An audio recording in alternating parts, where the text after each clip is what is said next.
दोस्तों स्वागत है आपका एक बार फिर से आज की बड़ी और महत्वपूर्ण खबरों में। दोस्तों बात करें देश भर में कोरोना मरीजों की तो कोरोना की वजह से पिछले एक दिन में 996 लोगों ने जान गंवाई, जबकि अब तक कुल 49,036 लोगों की इस घातक वायरस से मौत हो चुकी है। इसी के साथ आज की बड़ी खबरों में आप देखेंगे प्रधानमंत्री ने किया लाल किले से आम लोगों के लिए ये बड़ा ऐलान। इस पूरी खबर को जानना आपके लिए बहुत जरूरी है, जान लीजिए ये बड़ी खबर। साथ ही जानिए शुरू करें ये बिजनेस, हर महीने होगी 25,000 और सालाना 3 लाख रुपए की कमाई। इस पूरी खबर को जरूर जान लीजिएगा, आगे जानेंगे इससे जुड़ी पूरी जानकारी। साथ ही साथ रूस को नहीं है किसी की परवाह, शुरू किया कोरोना की वैक्सीन का उत्पादन। जानिए कब से मिलेगी वैक्सीन, इस पूरी खबर को जानने के लिए बने रहिए हमारे साथ। अब जानिए बॉर्डर पर धोखा कर सकते हैं चीन पाकिस्तान, सतर्क रहे भारत। इस राज्य के सीएम का बड़ा बयान, इस पूरी खबर को जरूर जान लीजिएगा। दोस्तों आगे आपके लिए एक बहुत बड़ी खबर निकल कर आई है।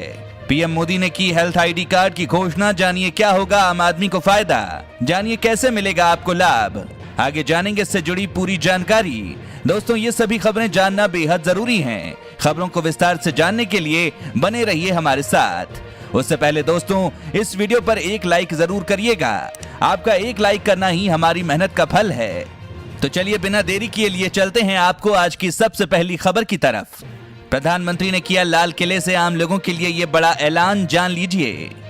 प्रधानमंत्री नरेंद्र मोदी ने 74वें स्वतंत्रता दिवस के मौके पर लाल किले से कई बड़ी घोषणाएं की हैं, जिसमें health ID card, home loan की ईएमआई भुगतान पर छूट, आम लोगों को सस्ता घर मुहैया कराने जैसे कई बड़े ऐलान किए गए। आपको बता दें कि पीएम मोदी ने 7वीं बार लाल किले पर झंडा फहराया और देशवासियों को संबोधित किया। अपने 86 मिनट के भाषण में उन्होंने आत्मनिर्भर भारत, कोरोना संकट, आतंकवाद, विस्तारवाद, संप्रभुता, रिफॉर्म, मध्यम वर्ग, महिलाओं, किसानों, कामगारों और कश्मीर से लेकर लेह लद्दाख तक का विशेष रूप से जिक्र किया। दोस्तों आम लोगों को सस्ता घर मुहैया कराने के लिए सरकार अफोर्डेबल हाउसिंग प्रोजेक्ट लेकर आई है, जिसकी कुल लागत 10,37,000 करोड़ रुपए है। साथ ही अब जानिए मुख्यमंत्री श्रमिक योजना के तहत कैसे मिलेगा रोजगार, जानिए पूरा प्रोसेस। झारखंड की हेमंत सोरेन सरकार ने शहरी कामगारों के लिए 15 अगस्त से महत्वाकांक्षी मुख्यमंत्री श्रमिक योजना की शुरुआत कर दी है। इसके तहत ग्रामीण क्षेत्रों के श्रमिकों की तरह ही शहरी क्षेत्र में रहने वाले सभी बेरोजगारों को साल में 100 दिन के लिए रोजगार गारंटी का वायदा किया गया है। यही नहीं, 15 दिनों में काम नहीं मिलने पर बेरोजगारी भत्ता देने का प्रावधान किया गया है। योजना के लिए ऐसे करें अप्लाई। हेमंत सोरेन सरकार की ओर से योजना को अमली जामा पहनाने के लिए क्रिटिकल फंड की व्यवस्था की गई है। जॉब कार्ड के लिए 18 वर्ष से अधिक उम्र का कोई भी व्यक्ति पोर्टल msy.jharkhand.gov.in पर लॉगिन करके आवेदन कर सकता है। इसके बाद स्वयं प्रज्ञा केंद्र, निकाय कार्यालय के NULM कोषांग, सामुदायिक संसाधन सेवक या सेविका से जॉब कार्ड लिया जा सकता है। संबंधित वार्ड के कैंप कार्यालय पर भी जॉब कार्ड के लिए आवेदन किया जा सकता है। दोस्तों इस वीडियो को देखते रहिए क्योंकि आगे आप देखेंगे लड़कियों की शादी की उम्र को लेकर हो सकता है बड़ा फैसला, पीएम मोदी ने दिए संकेत। साथ ही अब जानिए 5 करोड़ महिलाओं को 1 रुपए में मिले सैनिटरी पैड, लोगों ने बांधे तारीफों के पुल।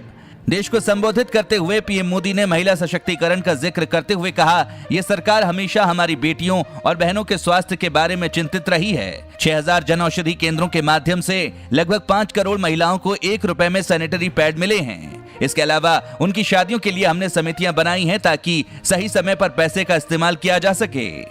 साथ ही अब जानिए पीएम मोदी ने की हेल्थ आईडी कार्ड की घोषणा, जानिए क्या होगा आम आदमी को फायदा। आपको बता दें पीएम मोदी ने स्वतंत्रता दिवस के मौके पर one nation one ration card की तर्ज पर one nation one health card की घोषणा की। पीएम मोदी के डिजिटल स्वास्थ्य मिशन का ऐलान करने के बाद अब देश के हर नागरिक का एक हेल्थ कार्ड तैयार किया जाएगा। इस स्कीम के तहत हर व्यक्ति के हेल्थ का डेटा एक प्लेटफॉर्म पर होगा। इस डेटा में डॉक्टर की डिटेल्स के साथ देश भर में स्वास्थ्य सेवाओं की जानकारी उपलब्ध होगी। स्वतंत्रता दिवस के मौके पर लाल किले की प्राचीर से राष्ट्र को संबोधित करते हुए पीएम मोदी ने कहा, आज से देश में एक बहुत बड़ा अभियान शुरू होने जा रहा है। यह है national digital health mission. National digital health mission Bharat के हेल्थ सेक्टर में नई क्रांति लेकर आएगा। और अब जानिए लड़कियों की शादी की उम्र को लेकर हो सकता है बड़ा फैसला, पीएम मोदी ने दिए संकेत। 74वें स्वतंत्रता दिवस के मौके पर पीएम मोदी ने लाल किले की प्राचीर से आत्मनिर्भर भारत का खाका पेश किया। देश के विकास के लिए उठाए जा रहे कदमों की जानकारी देते हुए पीएम मोदी ने देश की बेटियों को भी सलाम किया। आपको बता दें, पीएम मोदी ने कहा कि भारत में लड़कियों की शादी की उम्र को लेकर समीक्षा की जा रही है। उन्होंने बताया कि शादी के लिए सही उम्र क्या हो, इसके लिए कमेटियां बनाई गई हैं। उन्होंने कहा कि इसकी रिपोर्ट आते ही बेटियों की शादी की उम्र को लेकर सही फैसले किए जाएंगे। दोस्तों, इस चैनल पर हम आपको देश और दुनिया भर की सभी ताजा खबरों को सबसे पहले लेकर आते हैं। अगर आप भी चाहते हैं कि दुनिया भर की खबरें आपके पास सबसे पहले पहुंचें, तो चैनल को बिना भूले नीचे दिए गए लाल बटन को दबाकर सब्सक्राइब जरूर कर दें और बेल आइकन को भी जरूर दबाएं। साथ ही अब जानिए, रूस को नहीं है किसी की परवाह, शुरू किया कोरोना वैक्सीन का उत्पादन। विश्व स्वास्थ्य संगठन और अमेरिका समेत पश्चिमी देशों की आलोचना की परवाह किए बिना रूस ने कोरोना की वैक्सीन स्पुतनिक वी का उत्पादन शुरू कर दिया है। रूस के स्वास्थ्य मंत्रालय ने शनिवार को बताया कि गमलिया वैज्ञानिक शोध संस्थान की ओर से विकसित की गई इस कोरोना वैक्सीन का उत्पादन शुरू कर दिया गया है। अधिकारियों ने कहा है कि वे अगले 12 महीने में कोरोना वैक्सीन के 50 करोड़ डोज बनाने में सक्षम हैं। रूसी स्वास्थ्य मंत्रालय ने कहा है कि ये वैक्सीन सभी जरूरी जांच से गुजरी है और कोरोना वायरस के खिलाफ रोग प्रतिरोधक क्षमता विकसित करने में सफल साबित हुई है। इस वैक्सीन को 2 बार लगाया जाता है और उम्मीद की जा रही है कि ये वायरस के खिलाफ करीब 2 साल के लिए रोग प्रतिरोधक क्षमता विकसित करेगी। इस वैक्सीन को 76 लोगों पर अलग अलग टेस्ट किया गया है। साथ ही अब जानिए, अमेजन के बाद अब फ्लिपकार्ट भी बेचेगी अल्कोहल, घर बैठे कर सकेंगे order. E commerce platform Amazon के बाद अब फ्लिपकार्ट भी अल्कोहल के कारोबार में प्रवेश करने जा रही है। फ्लिपकार्ट भारत के 2 शहरों पश्चिम बंगाल और ओडिशा में शराब बेचने के लिए स्टार्टअप डियाजियो के साथ साझेदारी की है।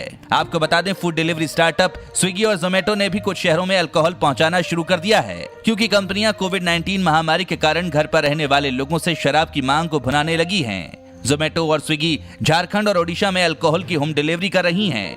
इसके अलावा बिग बास्केट भी बंगाल में अल्कोहल की होम डिलीवरी की तैयारी में है। साथ ही अब जानिए, बॉर्डर पर धोखा कर सकते हैं चीन पाकिस्तान, सतर्क रहे भारत। दोस्तों, आपको बता दें, पंजाब के मुख्यमंत्री अमरिंदर सिंह ने शनिवार को चीन और पाकिस्तान की ओर से सीमा पर उत्पन्न किसी भी खतरे से निपटने के लिए तैयार रहने का आह्वान किया। स्वतंत्रता दिवस के मौके पर एक कार्यक्रम को संबोधित करते हुए सीएम अमरिंदर सिंह ने कहा कि सीमा पर जारी तनाव के मद्देनजर भारत को किसी भी परिस्थिति के लिए तैयार रहना चाहिए। आपको बता दें, पड़ोसी देशों से लगातार उत्पन्न खतरों के प्रति आगाह करते हुए अमरिंदर सिंह ने कहा कि सीमा पर दुश्मनों का मुकाबला करने के लिए पंजाब हमेशा आगे रहेगा। मुख्यमंत्री ने लद्दाख में भारतीय सैनिकों पर हुए हालिया हमले को याद करते हुए कहा कि पाकिस्तान सीमा पर रोजाना गोलीबारी कर रहा है, जबकि दूसरी ओर चीन दोस्ती की बात करता है, लेकिन देश के लिए खतरा बना हुआ है। साथ ही अब जानिए, 2.5 लाख में शुरू करें ये बिजनेस, हर महीने होगी 25,000 और सालाना 3 लाख रुपए की कमाई। कोरोना काल में नौकरी के लिए परेशान हो रहे लोगों के लिए बिजनेस सबसे अच्छा आइडिया है, लेकिन सवाल ये उठता है कि कौन सा बिजनेस शुरू किया जाए और कैसे शुरू किया जाए। वैसे तो कई बिजनेस हैं जिन्हें शुरू कर कमाई की जा सकती है, लेकिन अगर व्यक्ति ज्यादा पढ़ा लिखा नहीं होता तो हर बिजनेस में किस्मत नहीं आजमाता। आज हम आपको एक ऐसे बिजनेस के बारे में बता रहे हैं जिसे हर व्यक्ति कर सकता है, धूप अगरबत्ती का बिजनेस। जी हाँ, धूप अगरबत्ती का बिजनेस कम पैसों में शुरू हो जाता है, इसलिए कोई भी आम आदमी जो बिजनेस शुरू करने का मन बना रहा हो और उसे आइडिया नहीं हो कि वो किस चीज का बिजनेस करें, तो वो ये कारोबार शुरू कर सकता है। भारत में अगरबत्ती बनाने की मशीन की कीमत 35,000 रुपए से 1,75,000 रुपए तक है। कम दाम वाली मशीन में प्रोडक्शन कम होता है और आपको इससे ज्यादा मुनाफा नहीं होगा। मेरा ये सुझाव है कि आप अगरबत्ती बनाने वाली ऑटोमेटिक मशीन से काम स्टार्ट करें, क्योंकि ये बहुत तेजी से अगरबत्ती बनाता है। ऑटोमेटिक मशीन की कीमत 90,000 से 1,75,000 रुपए तक है। एक ऑटोमेटिक मशीन में एक दिन में 100 किलोग्राम अगरबत्ती बन जाती है। साथ ही अब जानिए, दिल्ली सरकार का ऐलान, कोरोना पर कंट्रोल होने पर ही खुलेंगे स्कूल। राष्ट्रीय राजधानी दिल्ली के मुख्यमंत्री अरविंद केजरीवाल ने दिल्ली सचिवालय में स्वतंत्रता दिवस कार्यक्रम के अवसर पर भाषण में कहा कि सरकार तब तक स्कूलों को नहीं खोलेगी जब तक वो शहर में कोविड-19 की स्थिति ठीक होने के बारे में पूरी तरह आश्वस्त नहीं हो जाती। वहीं कोरोना वायरस संक्रमण की मौजूदा स्थिति पर सीएम ने कहा कि 2 महीने पहले दिल्ली में कोरोना के मामले बहुत ज्यादा बढ़ रहे थे, लेकिन आज स्थिति काफी अच्छी है। हमने plasma bank, home isolation, testing में बढ़ोतरी, बेड की संख्या में बढ़ोतरी सहित कई कदम उठाए हैं। साथ ही अब जानिए, राहत भरी खबर, एक दिन में कोरोना के 57,381 मरीज हुए ठीक, रिकवरी रेट 71.61%। देश में कोरोना वायरस से संक्रमित हुए 18 लाख से ज्यादा लोग ठीक हो चुके हैं। स्वास्थ्य मंत्रालय के आंकड़ों के मुताबिक पिछले 24 घंटे में 57,381 मरीजों को छुट्टी मिलने के बाद ठीक होने की दर 71.61% हो गई है। मंत्रालय के मुताबिक पिछले 24 घंटे में कोविड-19 की 8,68,679 जांच की गई। कुल मिलाकर 2.85 करोड़ से ज्यादा जांच हो चुकी हैं। मंत्रालय के मुताबिक 12 राज्यों और केंद्र शासित प्रदेशों में ठीक होने की दर राष्ट्रीय औसत से अधिक है। साथ ही 30 राज्यों और केंद्र शासित प्रदेशों में ठीक होने की दर 50% से अधिक है। साथ ही अब जानिए, मानसिक रोगियों की दवा करेगी कोरोना का खात्मा, रिसर्चर्स का दावा। आधुनिक कंप्यूटर सिमुलेशन के जरिए वैज्ञानिकों ने पहले से मौजूद एक ऐसी दवा का पता लगाया है जिसका इस्तेमाल कोरोना वायरस से संक्रमित मरीजों के इलाज के लिए हो सकता है। अभी इस दवा का इस्तेमाल बाइपोलर डिसऑर्डर और सुनने की क्षमता में कमी वाले मरीजों के लिए किया जाता है। वैज्ञानिकों ने पाया है कि यह दवा कोरोना वायरस को प्रतिकृति बनाने से रोक सकती है। वायरस संक्रमित व्यक्ति के शरीर में अपनी संख्या बढ़ाकर ही श्वसन तंत्र पर हावी हो जाते हैं। साथ ही अब जानिए, भारत और नेपाल में तनाव के बीच ओली ने पीएम मोदी को किया फोन। सीमा विवाद को लेकर तनाव के बीच नेपाल के प्रधानमंत्री केपी शर्मा ओली ने स्वतंत्रता दिवस के मौके पर प्रधानमंत्री नरेंद्र मोदी से बात की है। भारतीय विदेश मंत्रालय के अनुसार केपी शर्मा ओली ने बातचीत के दौरान भारत के 74वें स्वतंत्रता दिवस की बधाई दी। केपी ओली ने भारत के प्रधानमंत्री को ऐसे समय पर बधाई दी है जब दोनों देशों के बीच संबंध तनावपूर्ण चल रहे हैं। दोनों देशों के प्रमुखों के बीच हुई बातचीत के दौरान कोविड-19 महामारी के प्रभाव को कम करने के लिए किए जा रहे प्रयासों के संदर्भ में आपसी एकजुटता व्यक्त की। पीएम मोदी ने इस संबंध में नेपाल को भारत के निरंतर समर्थन की पेशकश की। साथ ही अब जानिए, बड़ी खबर, सरकार अब सिर्फ जारी करेगी ई पासपोर्ट। जानिए इसके फायदों के बारे में। अगले साल से भारत सरकार सिर्फ ई पासपोर्ट जारी करेगी जिसमें इलेक्ट्रॉनिक माइक्रो प्रोसेसर लगा होगा। अंग्रेजी बिजनेस अखबार इकोनॉमिक टाइम्स के मुताबिक सरकार ने इसका ट्रायल भी पूरा कर लिया है। सरकार ने 1 घंटे के भीतर 20,000 ई पासपोर्ट जारी करने का ट्रायल पूरा कर लिया है। भारत सरकार ने देश के सभी नागरिकों के लिए ई पासपोर्ट बनाने की प्रक्रिया शुरू करने का फैसला किया है। इसके लिए भारत सरकार ने एजेंसी का चुनाव करने की प्रक्रिया शुरू कर दी है। आपको बता दें, बढ़ते हुए साइबर अपराध, पासपोर्ट फ्रॉड और कोरोना संक्रमण जैसे मामलों को ध्यान में रखते हुए इस योजना पर काम तेज कर दिया गया है। ई पासपोर्ट में टचलेस सुविधा हो सकती है। भारत से पहले हांगकांग और सिंगापुर जैसे देशों में इस तरह के ई पासपोर्ट प्रचलित हैं, जो सुरक्षित भी हैं और सफल भी। और अब जानिए, लाल किले से पीएम मोदी का ऐलान, गांव के हर घर में पहुंचेगा हाई स्पीड इंटरनेट। आपको बता दें, प्रधानमंत्री नरेंद्र मोदी ने भारत के 74वें स्वतंत्रता दिवस के मौके पर सभी 6 लाख से ज्यादा गांवों में ऑप्टिकल फाइबर नेटवर्क पहुंचाने का ऐलान किया है। उन्होंने कहा कि सभी 6 लाख से ज्यादा गांवों में ऑप्टिकल फाइबर नेटवर्क पहुंचाया जाएगा। हमने तय किया है कि आने वाले 1000 दिन में देश के सभी 6 लाख गांवों को तेज इंटरनेट सुविधा देने वाले ऑप्टिकल फाइबर नेटवर्क से जोड़ दिया जाएगा। इसके साथ ही सरकार जल्द ही नई साइबर सुरक्षा नीति भी लाएगी।